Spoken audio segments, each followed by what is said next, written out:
Bom dia, sétimo ano. Nossa aula hoje é a correção do caderno de atividades, página 10 a 13, começando aí na questão 6. Então, a questão 6 fala o seguinte: o Brasil tem 6 biomas continentais, com uma das maiores biodiversidades da fauna e flora do planeta. Observe as imagens a seguir e escreva o nome dos biomas a que elas se referem. Então, a primeira imagem, eu vejo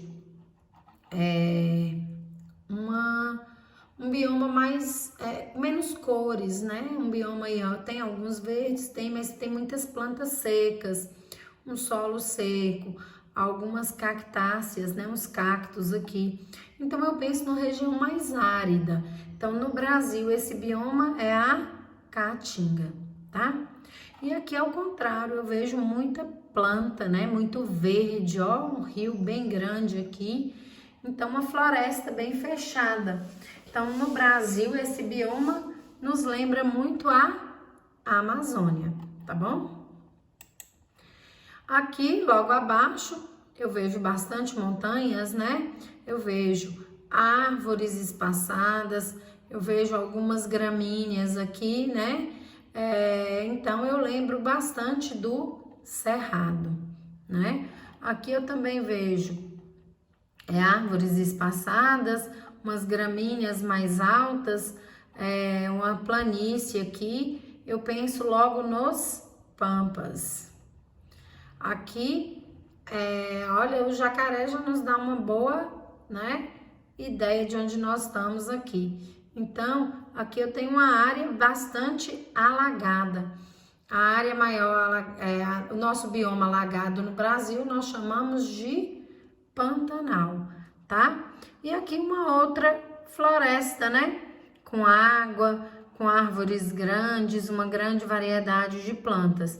Então, aqui nós temos a Mata Atlântica, tudo bem?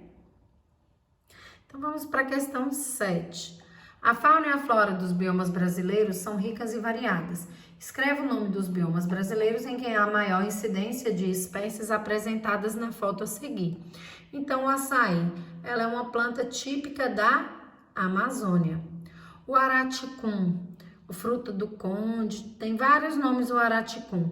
Ele é uma fruta típica do Cerrado. O juazeiro, ele é típico da Caatinga, lá no norte, né? Existem até cidades que recebem esse nome de juazeiro. O tamanduá-bandeira é um animal típico do Cerrado. A arara azul, típica da Caatinga. O jacaré, típico do Pantanal. O graxaim é tipo do Pampa. E o jacarandá é uma planta típica da Mata Atlântica, tá bom? Número 8. Leia o trecho de um cordel e faça o que se pede. O divórcio no Brasil. As nossas grandes conquistas trazem marcas dos heróis. A força de Tiradentes, nos 30 anos após, foi portal da liberdade, bandeira hoje para nós. A independência chegou no chão de Piratininga, pela bravura de um povo, ganhou vulto na restinga. Foi plantada, foi sofrida no chão seco da Caatinga. Grife no poema os 2 biomas citados. Então, os biomas citados restinga, que eu grifei aqui de azul, né? Que o livro do professor traz grifado de azul. E Caatinga também é um outro bioma que está aqui grifado de azul. Escreva abaixo a principal diferença entre um bioma costeiro e um bioma continental e dê mais 2 exemplos de biomas costeiros. A restinga é um bioma costeiro, quer dizer que está na costa litorânea, que está perto do mar. E a caatinga é um bioma continental, né? Que abrange uma grande quantidade do continente. Então, como eu acabei de falar, biomas continentais estão dentro do continente e os biomas costeiros estão localizados na costa litorânea, perto do mar, tá? Aí pede também 2 exemplos de biomas costeiros. Além da restinga, eu posso citar manguezais, eu posso citar dunas, eu posso citar costões rochosos, eu posso citar baías e eu posso citar praias. Todos eles são biomas costeiros, que estão nas costas, né, dos mares, perto dos mares, tá certo? 9. O trecho abaixo são de notícias relacionadas à degradação de alguns biomas brasileiros. Depois de ler os textos, responda as perguntas a seguir. Primeiro texto. Entre os anos de 2011 a 2014, foram alcançadas as 4 menores taxas de desmatamento da Amazônia, desde 1988. Em 2014, foram desmatados 4,8 mil quilômetros quadrados, 18% a menos que no ano anterior. Este número contribui para que o Brasil chegasse a 70% do compromisso assumido em Copenhague, que é reduzir até 2020 80% do desmatamento na Amazônia em relação à média de 19.625 km², observada entre os anos de 1996 e 2005. O segundo texto. O Cerrado teve 1,9 milhão de hectares desmatados de agosto de 2013 a julho de 2015, ou seja, perdeu mais de 1,7% da vegetação nativa remanescente.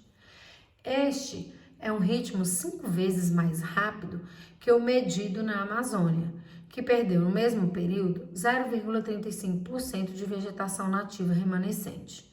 Conforme a análise inédita feita pelo Instituto de Pesquisa Ambiental da Amazônia, IPAM, com base nos números oficiais do governo brasileiro. Letra A.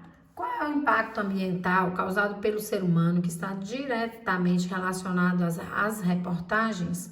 Quais são as consequências desse impacto ambiental para o meio ambiente? Então, o impacto que as reportagens mencionam é o desmatamento, né? E a consequência desse desmatamento, elas são variadas. Elas vão desde a redução dos habitats, né, de várias plantas e animais, desde a perda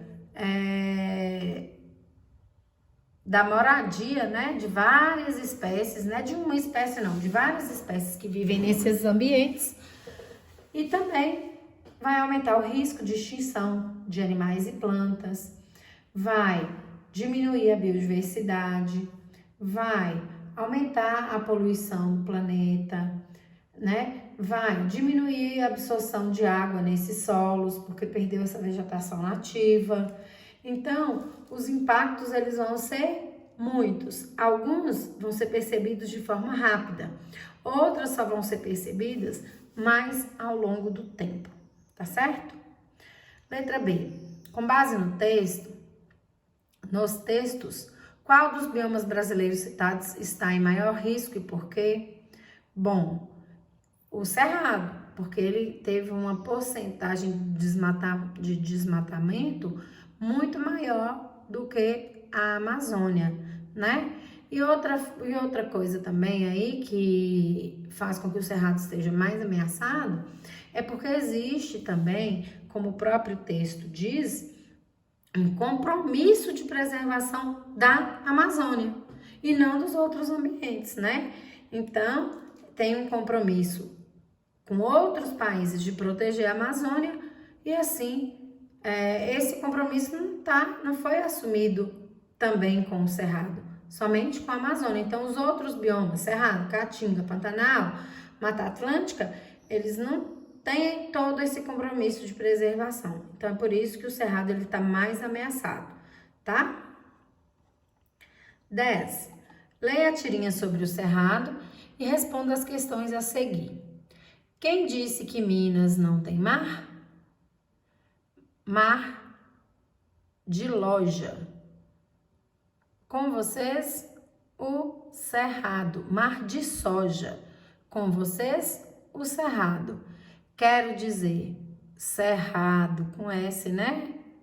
De ter sido cortado, desmatado. E aí, na última tirinha, vários animais fazendo um protesto aí, né? Sobre salvar o cerrado. E aí o homenzinho com uma placa de salve a Amazônia enquanto o cerrado está sendo destruído. Então, letra A. O que quer dizer a expressão cerrado, citada na segunda tirinha? Significa descerrar as árvores, né? De desmatar o cerrado.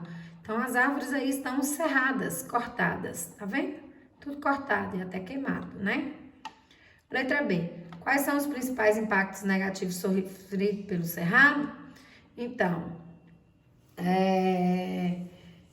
esse desmatamento aí que ocorre no cerrado causa, como nós já falamos, perda de habitat dos animais, né? O solo vai ficando mais pobre, faz queimada, mata muitos micro-organismos que tem no solo, deixando também ele menos produtivo. Então, perda da biodiversidade de plantas e animais. Existem plantas, por exemplo, que são encontradas, que são endêmicas do cerrado, essas plantas ficam ameaçadas de extinção. Então, são vários também esses impactos negativos sofridos pelo cerrado, tá? Letra C. O que você pode interpretar ao ler a última tirinha? Bom, é o que você interpreta, é pessoal, né? Mas eu gostaria que vocês pensassem nessa relação que tem em proteção da Amazônia e não tem todo esse compromisso, né, com os demais biomas brasileiros. Então, quando a gente vê falando, toda hora falando na televisão, desmatou isso na Amazônia, desmatou isso na Amazônia, tem isso na Amazônia. Então, muito do que gira no Brasil está relacionado, quando a gente fala em bioma e proteção ambiental, com a Amazônia. Esquecendo que os outros biomas também são biodiversos, né? Tem uma diversidade muito grande. Também tem plantas e animais que são endêmicos, que só são encontrados naqueles biomas e que esses outros biomas também não estão sendo protegidos. Mas também não é tão comentado, exatamente com o compromisso do Brasil em relação aos outros países, né? Em relação somente à Amazônia e não aos outros biomas, tá? E a questão 11, peço que você faça uma história em quadrinhos. Essa história em quadrinhos, eu vou estar lendo de forma individualizada de cada uma de vocês, tá? E a nossa atividade, a nossa correção termina por aqui, tá bem? Bons estudos para vocês. Se ficou alguma dúvida em alguma questão, me manda uma mensagem no WhatsApp que eu vou tentar tirar a dúvida de vocês, tá? Então, por hoje nós ficamos por aqui. Bons estudos!